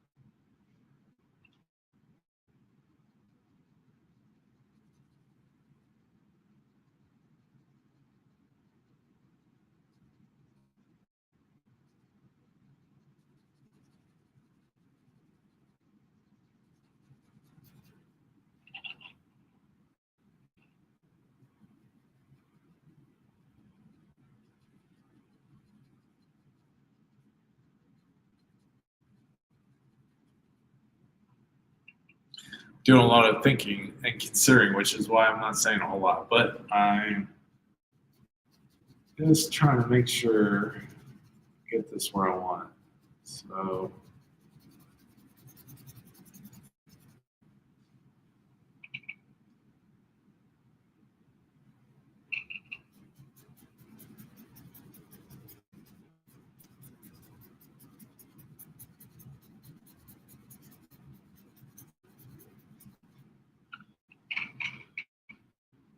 yeah, we always tell our students in class to always step back. And so that's why I keep kind of rocking back and forth. Just trying to make sure I'm getting the tones where I want them. I think this is going the direction I want. I've got a bit of a glare up top because of the graphite. I'm gonna put some more charcoal in there, and that will help dull some of that.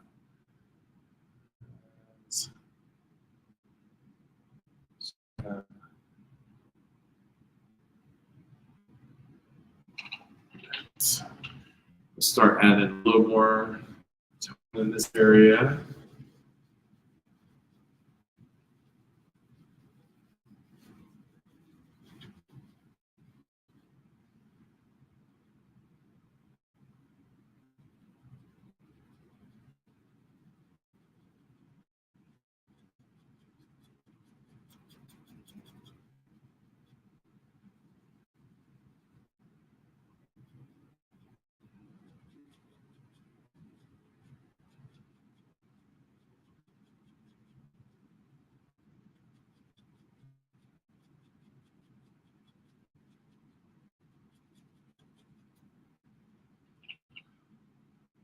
Yep. Thank you all for watching along. Appreciate it. About 15 more minutes I'll be on, so if you've got any questions or thoughts, comments, we'd love to hear from you. Continue to work on this little area.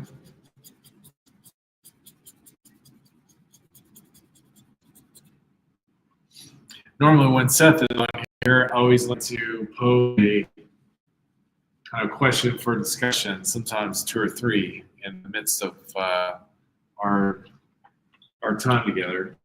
So he's missing out on a pretty good discussion, I think. And one of them, I was going to ask him, I'm reading a journal from Eugene Delacroix. I think that's how you say his last name. He's one of the old romantic painters, very, very well known and respected, especially from the Impressionists and Post-Impressionists, all referred back to Delacroix. And so I love to read art journals and writings. I love to hear their perspective on their life and that kind of thing. And so I saw that they had an edition of his journals, so I purchased it, and I've been reading through, really enjoying it. And he made a quote in one of his journal entries that I thought was intriguing. And I'm going to butcher it. This is basically a paraphrase, but it's something I've been thinking about a lot lately. And he said, basically what he said was, men and genius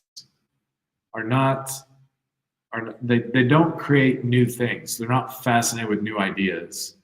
Instead, they believe and produce art in a way which speaks to things that have already been said. And that is not how he said it. I'm butchering it. But basically, it's like they believe that what has already been said is not enough. I think that's how he puts it. And so their artwork is reflecting that. So it's almost like, in his estimation, real men of genius or women of genius, real artists of genius, those who create art that is classic, but adds to the conversation, adds to the historical conversation. And I actually really like that, because I feel like, especially in our contemporary context, we are so fascinated with new ideas. We all just want the new thing, that we miss on the beauty of some of the just classic forms of artwork, like, just the old school way of drawing portraits, landscapes, figure drawing, those kind of things. And instead we replace it with a type of art that is not necessarily technically that profound. And we've come to that place where it almost feels like the new idea is to do something with the least amount of technical skill as possible. And that is kind of part of the postmodern approach to art, that it's not really about your technique, it's more about the statement you're making or the statement you're not making, or however. But there is something to be said about just the classic approach to art of learning how to draw and paint and sculpt in a way that is technically brilliant, but also in a way that adds to the historical conversation. So I wanted to ask him that. I would love to hear his thoughts on it, and love to get a discussion about how you achieve that kind of artwork, or that kind of approach where you're adding to the historical conversation of ideas instead of trying to find some new and profound thing. I think that is a very interesting idea. So, especially when and the other thing too that's so difficult is, like, even classic ideas or classic approaches were new at some point. So it's like you can't really get away from it. But at the same time, I think in our cultural context, it's refreshing to hear like that someone believes that real geniuses are those that have a mastery over the classics, and they can do it in a way that that does contribute to the discussion. But devil's advocate argument is, well, aren't you then saying that you are contributing something new? So maybe that's not exactly. Maybe I'm not understanding his quote correctly. That could be it too. So, but I thought that would have been a really interesting conversation to have with him. Or you can tell me what you think. We've got 12 minutes, and I would love to hear your thoughts on that. But yeah, I spent so much of my time as an artist trying to learn how to draw things, like, I wouldn't say in a classical manner, but draw realistic portraits and landscapes that look like landscapes, and use some of the older techniques and learn the older techniques. And a lot of stuff I don't know, a lot of stuff I'm still learning, even though I've been doing this for many years. And I find that fascinating, because I know how difficult it is to draw a portrait like in a likeness. That's very difficult. Or to paint and use your tone and use your chroma in a way that is accurate to what you're painting is very difficult. It takes a lot of practice, a lot of work, a lot of skill.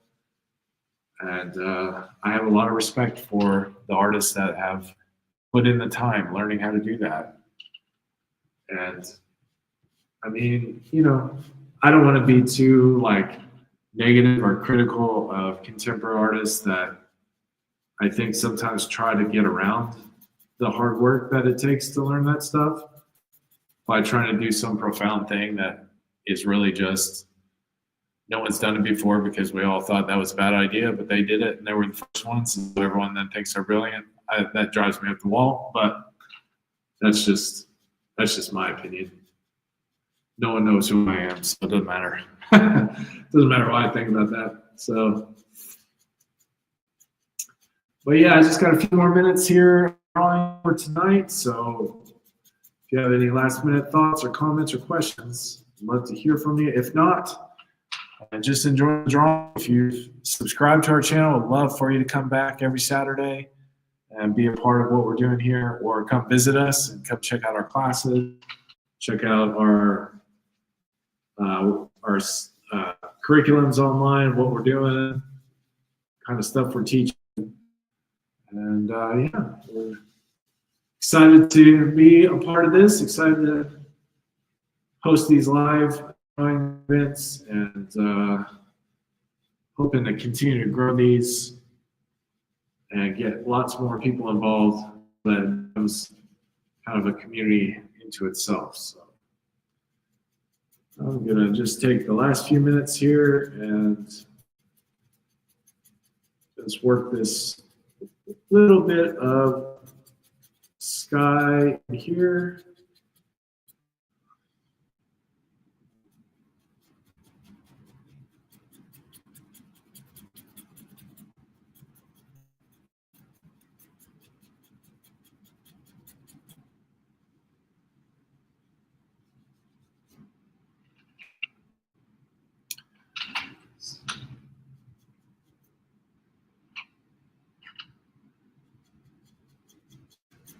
So this part right here, as I said before, is, let's say it's tricky, but I want to be very careful how much charcoal I put down, because I do want it to have kind of that eerie, soft feel to it, but I also don't want it to be too light, and I don't want it to be too dark, which I know sounds like a statement of the obvious, but it's kind of where I'm at. And I want to make sure no kind of grainy marks, charcoal marks. I'm kind of getting some of that, so I'm trying to rub those out.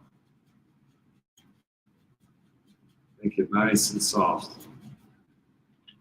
Charcoal can be really amazing in so many ways, but sometimes when you're trying to be really delicate with it, it can be challenging.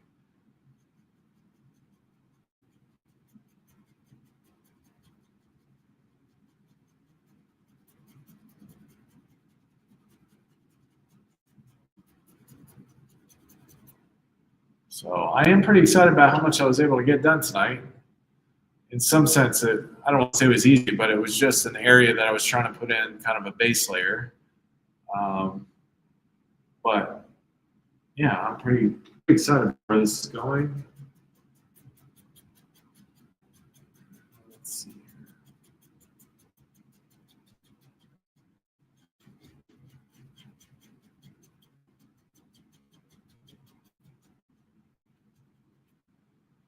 Yeah, it's looking good.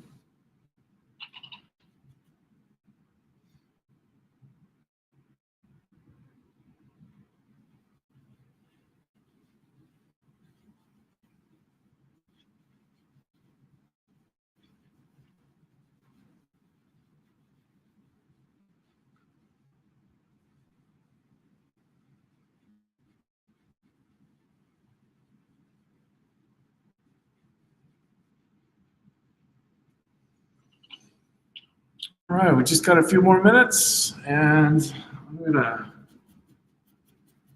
be hopping off here soon. We've got a full week coming up at the Visual Arts Academy of classes. Seth is teaching, I don't know how many, he's teaching like 14 classes, crazy. And I'm teaching 6 classes, I think. So yeah, we got a lot going on here. Very exciting time to be a part. Very exciting time to learn about what we're doing. Come and take a class, come check us out. We'd love for you to just come and take a tour of our facility. That in and of itself is amazing. That's one of the things I love about this place is just coming up here to the studio.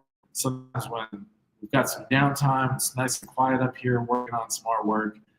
And then I love seeing a classroom full of students just eager to learn and to improve as an artist. So it's really an exciting time to be a part of what we've got going on here. And as I said before, we are the Visual Arts Academy and Studio. We're located in Louisville, Kentucky. And if you're from Louisville, we are in the Middletown area, so we're kind of on the east side of the city, which is, in my opinion, perfect because most of the art stuff tends to be kind of downtown or more, more on the downtown side, past like Boston Road and that kind of area. And we know that there's a lot of people that live more on the east side of the city. So this gives you an awesome opportunity to study art and be a part of our community. We'd love for you to come by and check us out. We are located, like I said, in Middletown. And if you've ever been to Middletown, there is a main street that goes through the historic Middletown. And on the corner, there's the old church. And we're in the building where it used to be, you used to come here to get your driver's license renewed and registered and all that. And they moved out, and Seth and his brother and the other co-founder discovered the place, that it was open for a lease. And so we were able to get in and renovate the place and make it into a fantastic and amazing art studios and a place to learn and grow as an artist. So we'd love for you to come by and check us out and take a class or just come out and visit our studios and see what the artists are doing, see what the students are doing. And we're really excited about growing community here in Middletown and on the east side of Louisville.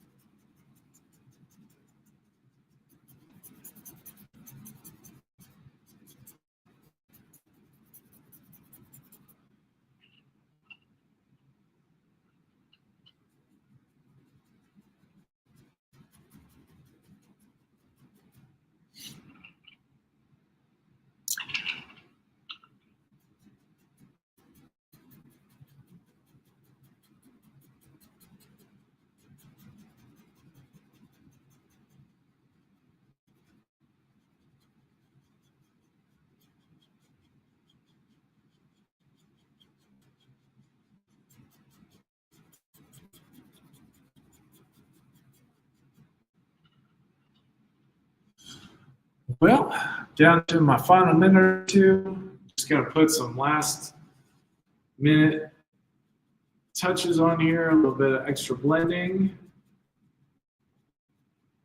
And then I'm gonna call it a night and take a break on this one. And oh, thank you. I see Brendan. Thank you so much. Thank you for the compliment. I really appreciate that. Thanks for coming by and checking out my little corner of the studio. Appreciate that. That's awesome. And we'd love to have you. Thank you for checking us out on live. And that's awesome. Oh, Patricia, how you doing? I just saw all these comments. Thank you so much. Let me see. It says late to this, better than late than never. Absolutely. Thank you for joining in. Looked fabulous. Thank you. Yes, it was so good to meet you the other day too. I've seen you on here. I've seen you make comments, so it's good to put like a name with a face, and that was really awesome. So I really appreciate that. How can you draw without resting your arm? Well, that's a great question. I think I do get to rest my arm. It looks like I don't, but I do from time to time. I know I have my arm up here a lot, but if you notice, put it down, take a look. Sometimes I'll kind of roll back, look at it from afar, and then come back in. So I do have some time to kind of let my arm rest a little bit. But yeah, if I do have it up too long, yeah, my shoulder starts burning and stuff like that. But yeah, I try to give my arm a rest from time to time. So yeah, but yeah. So thank you all so much for being here, checking us out and contributing and all that kind of stuff. It's really good to see you all. And as I said before, we'll do this every Saturday night, 6 to 8. And the beautiful thing about especially Facebook Live is if you missed earlier in the live, you can go back and watch it at another time. On behalf of Seth was not able to make it tonight. He was working with a student doing a makeup course, which is awesome. And we always love to serve you guys in that way. And incredible to me. Oh, yeah, thank you so much. Yeah, so on behalf of Seth, he hated that he had to miss, but it was also a good thing because he was working with one of our students. And we really enjoy these live sessions. We both really look forward to doing it. We love interacting with you guys. We love interacting with each other. And he was able to be here tonight. So I wrote solo for 2 hours. So so I had a great time. I think I got a lot done, and I'm looking forward to get back on this here in the next couple of days again. So thank you all so much. I'm going to end the stream now, and we will see you next Saturday here at the Visual Arts Academy of Louisville, in Visual Arts Academy and Studio located in Louisville, Kentucky. So thank you all, and I will talk to you all again soon.